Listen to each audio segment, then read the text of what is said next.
अच्छा है, अगर आपने अभी तक हमारा चैनल सब्सक्राइब नहीं किया है तो पहले सब्सक्राइब करिए और हमारी वीडियोस का सबसे पहले नोटिफिकेशन पाने के लिए बेल आइकन दबाना ना भूलें।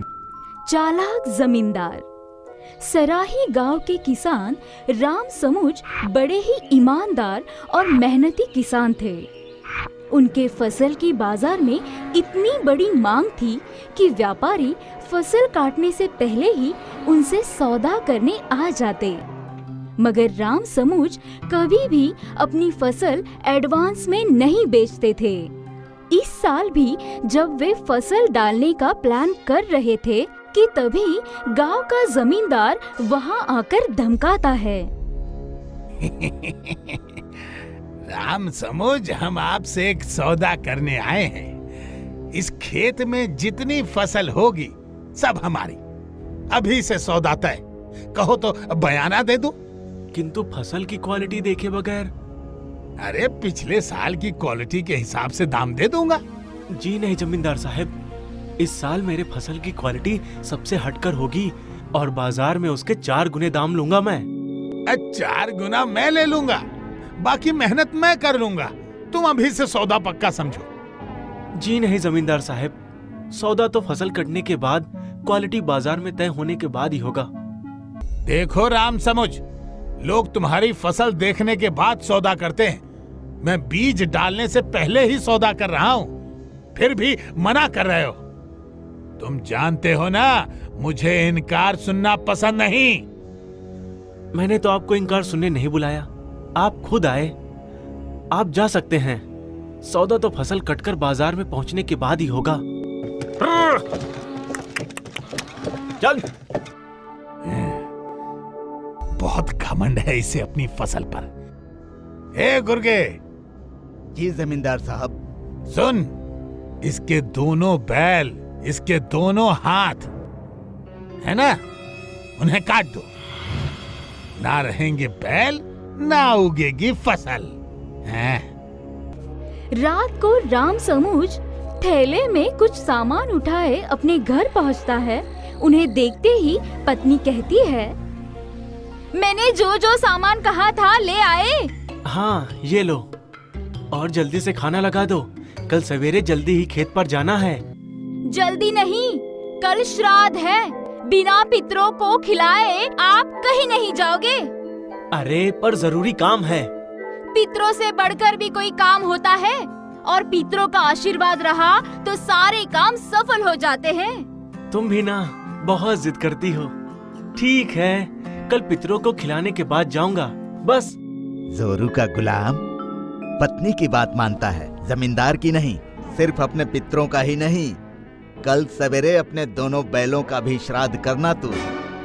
दूसरे दिन सवेरे राम समुज अपनी पत्नी के साथ श्राद्ध का खाना एक केले के पत्ते पर लेकर आंगन में खड़ा होकर ऊपर की ओर देखता हुआ कहता है, बापू, दादा, परदादा और मेरे सारे पूर्वज, आप जहाँ भी रहो सुखी रहो और हमेशा अपने इस बच्चे पर अपना आशीर्वाद बनाए रखो।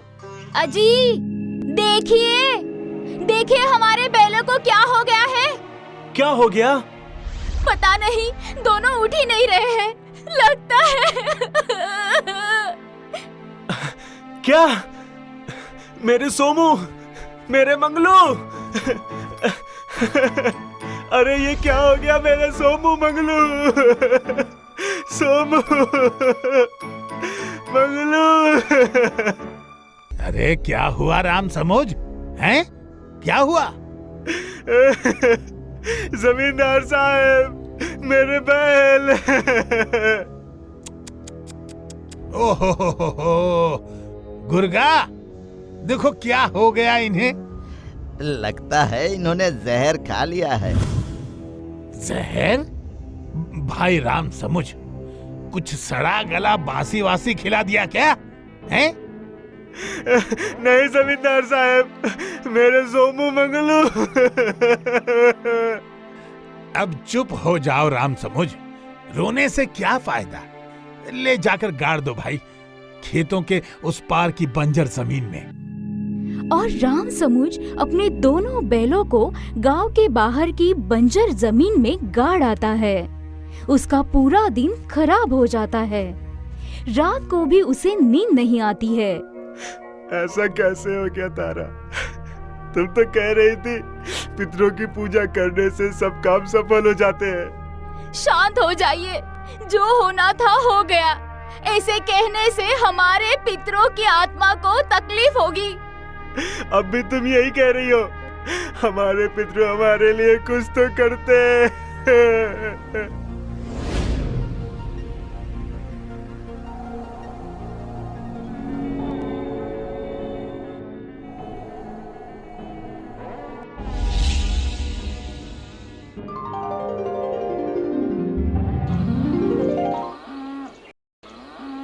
यहाँ गांव का जमींदार अपने घर के बाहर आंगन में सो रहा है।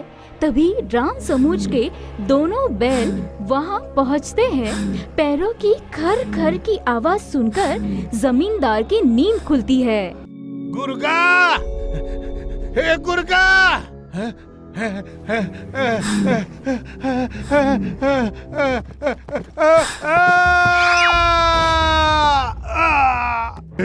अरे ये तो मार डालेगा। राम समूज, राम समूज। यहाँ भागते हुए चिल्लाते हुए जमींदार राम समूज के घर के आंगन में पहुँच जाते हैं। उसकी चीख सुनकर राम समूज और उसकी पत्नी भागते हुए बाहर आते हैं। क्या हुआ? क्या हुआ? कौन है? हाँ, मेरे सोमू मंगलू। राम समूज, बचा लो मुझे। ये बैल मुझे मार डालेंगे। हाँ? पर ये बैल तुम्हें क्यों मार रहे हैं? वो क्या है कि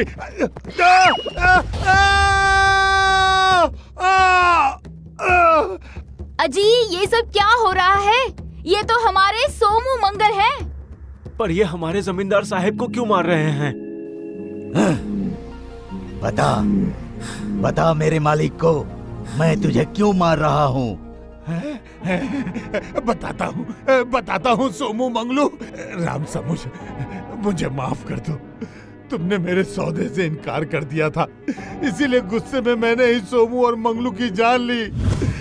मुझे जो चाहो सजा दे दो, मुझसे बहुत बड़ी गलती हो गई। तुम्हें सजा देने से मेरे सोमू मंगलू वापस तो नहीं आ जाएंगे? आ जाएंगे मालिक। ये तुम्हें 2 नहीं 4 सोमू मंगलू के पैसे देगा, और साथ ही सोमू मंगलू थक जाएंगे तो उनकी जगह काम करने के लिए ट्रैक्टर के भी पैसे देगा, वरना। अरे दूंगा, बल्कि दे रहा हूँ। सोमू मंगलू को जाते देख वो अपनी बाहें फैलाता हुआ कहता है, मेरे सोमू मंगलू। राम समूज, तुमने मुझे पहचाना नहीं बेटे? हाँ, राम समझो, ऐसा तो मुझे मेरे दादाजी ही कहते थे। दादाजी? हाँ बेटे, बहू के पितृपक्ष की पूजा और विश्वास की वजह से मुझसे तुम्हारा दुख देखा नहीं गया और तुम्हारी मदद करने के लिए आना पड़ा। माफ करना दादाजी, आज एक बात मेरी समझ में आ गई है। इंसान के विश्वास के आगे आत्मा भी मदद करने के लिए मजबूर हो जाती है।